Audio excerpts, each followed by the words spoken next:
لتعزز مختلف المبادرات والإجراءات التي تم اتخاذها في هذا الصدد تنفيذاً للتعليمات الملكية السامية لإنقاذ ومساعدة ومواكبة الأشخاص المتضررين من زلزال الحوز. وقد تم استقبال حوالي 2171 مصاباً بمختلف المراكز الاستشفائية بجهة مراكش آسفي، من بينهم 484 مصاباً بإصابات بليغة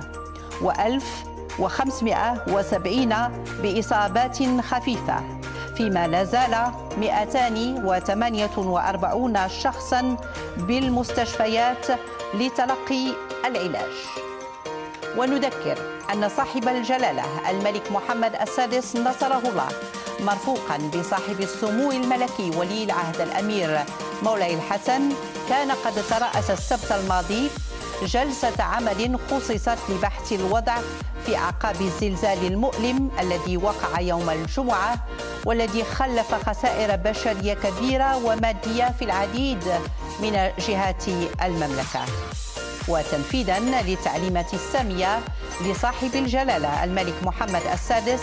القائد الأعلى ورئيس أركان الحرب العامة للقوات المسلحة الملكية، نشرت القوات المسلحة الملكية بشكل مستعجل وسائل بشرية ولوجستية مهمة جوية وبرية، وكذا وحدات تدخل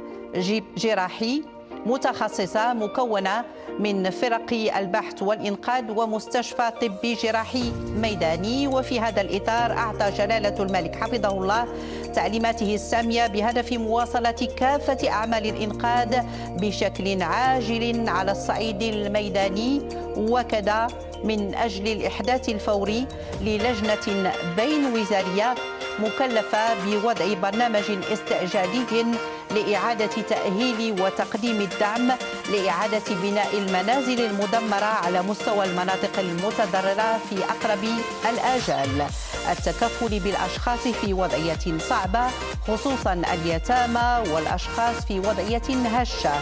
التكفل الفوري بكافة الأشخاص بدون مأوى جراء الزلزال، لا سيما فيما يرتبط بالإيواء والتغذية وكافة الاحتياجات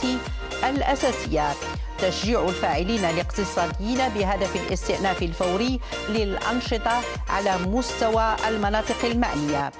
فتح حساب خاص لدى الخزينة وبنك المغرب بهدف تلقي المساهمات التطوعية التضامنية للمواطنين والهيئات الخاصة والعامة، وكذا التعبئة الشاملة لمؤسسة محمد الخامس للتضامن بجميع مكوناتها من أجل تقديم الدعم ومواكبة المواطنين